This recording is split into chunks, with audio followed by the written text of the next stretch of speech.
आपने अक्सर लोगों को बोलते हुए सुना होगा कि सब मोह माया है। लेकिन सत्य तो यह है कि इस तरह के शब्दों का प्रयोग करने वाले ही माया से परिचित नहीं होते। असल में माया क्या है या माया किसे कहते हैं, यह बहुत कम ही लोग जानते हैं। हालांकि हमारे ग्रंथ हमें बताते हैं कि माया क्या है, लेकिन फिर भी लोगों ने उसके गलत मतलब ही निकाल पाए हैं। इसीलिए आज यह जानना और इसका प्रचार करना बेहद जरूरी है कि असलियत में माया क्या है। माया एक तरह से भ्रम है। माया भौतिक वस्तुएं हैं, पुत्र पुत्रियां, बैंक बैलेंस, जमीन जायदाद है, जिसे हम अपना मानते हैं। लेकिन वास्तविकता में सब ये माया है, यह सब भ्रम है। और मोह यानी इनको भोगने वाला लालच हमारे अंदर भरा हुआ है। लेकिन इसका मतलब यह नहीं कि हमें इन सब का इस सांसारिक जीवन में त्याग कर देना चाहिए, बल्कि हमें समझना चाहिए कि यह भौतिक वस्तुएं और सुख सुविधाएं पल भर के लिए होती हैं। अगर यह हमसे छिन जाए तो हमें दुख नहीं होना चाहिए। यह तब होगा जब हम माया और मोह के बंधन को समझें और इसके पीछे न भागें। आप जरा अपने आप को ही देख लीजिए। जब कोई बड़ी कामयाबी, बड़ा घर, खूब सारा पैसा, पुत्र पुत्री आदि जब आपको मिल जाता है तो आप कहते हैं कि सब भगवान ने दिया है। लेकिन जब यही सब चीजें आपके पास नहीं रहती तो आप कहते हैं कि भगवान, ये तूने क्या किया, मुझसे क्या भूल हुई, मुझसे ये सब क्यों छीना।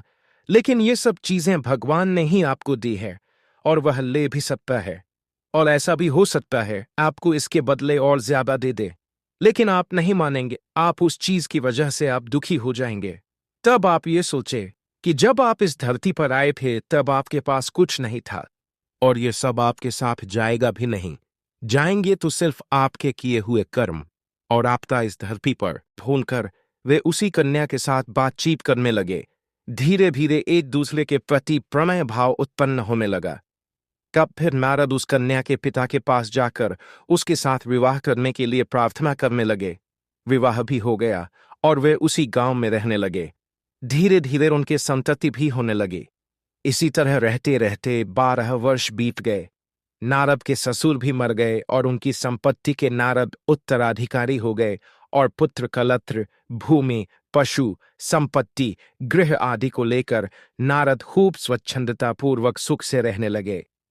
अंत में उन्हें यह बोध होने लगा कि वे खूब सुखी हैं।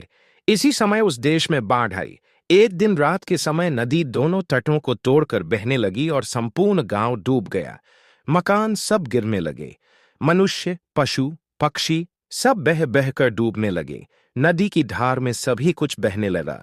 नारद को भी भागना पड़ा।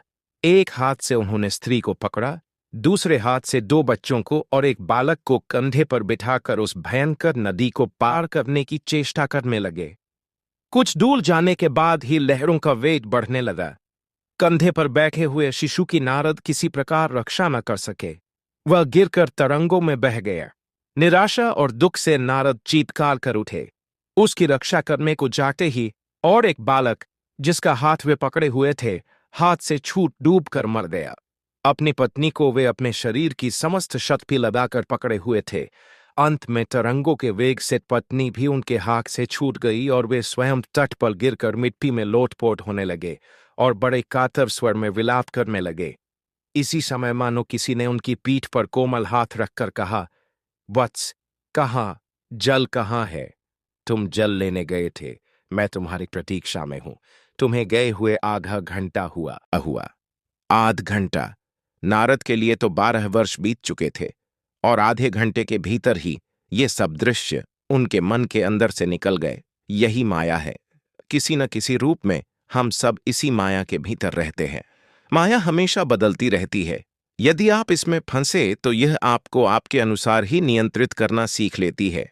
जैसे आज ज्यादा पैसे कमाए हैं तो खुशी का अनुभव करते हैं, और वही कल कम पैसे कमा पाए तो व्यक्ति दुखी हो जाता है। यह दर्शाता है कि आप माया के जाल में फंस चुके हैं, क्योंकि व्यक्ति को सिर्फ अपने कर्म से खुशी मिलनी चाहिए और अपने प्रयास करने चाहिए। चिंता करना भी स्वाभाविक है, पर सब कुछ होते हुए भी और की इच्छा रखने के लिए रोना तो दुर्भाग्य ही होगा। आपके जीवन की अस्थिरता का मुख्य कारण क्या है?